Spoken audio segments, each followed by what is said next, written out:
اللہ صلی اللہ علیہ وآلہ وسلم نے ارشاد فرمایا کہ دنیا میں ہی حق ادا کر دیا کرو۔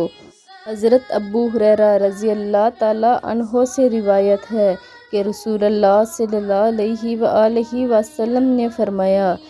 جس آدمی پر بھی اپنے بھائی دوسرے مسلمان کی عزت اور آبرو کے متعلق یا کسی اور چیز کے متعلق کوئی حق ہو، یعنی اس کی بے عزتی کر کے یا کوئی اور زیادتی کر کے اس پر ظلم کیا ہو، اس کو چاہیے کہ آج ہی دنیا میں اس کا ازالہ کر کے حق ادا کر دے، قبل اس کے کہ وہ دن آ جائے جس میں ازالہ کے لیے کسی کے پاس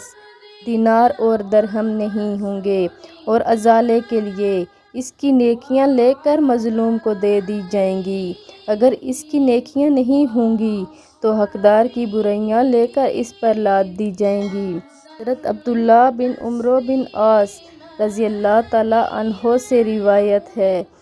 نبی کریم صلی اللہ علیہ وآلہ وسلم نے فرمایا، مسلمان وہ ہے جس کی زبان اور ہاتھ سے دوسرے مسلمان محفوظ رہیں، اور مہاجر وہ ہے جو اللہ کی منع کی ہوئی چیزوں کو چھوڑ دے۔ اگر آپ میں سے بھی کسی سے ایسی کوئی غلطی سرزد ہو گئی ہو تو اس دنیا میں ہی اس کا ازالہ کر لیں، یعنی اس سے معافی مانگ لیں، کیونکہ اللہ تعالیٰ بہت غفور الرحیم ہے۔ وہ حقوق اللہ تو معاف کر دے گا، لیکن حقوق العباد صرف انسان سے ہی معافی مانگ کے ازالہ ہو سکتا ہے۔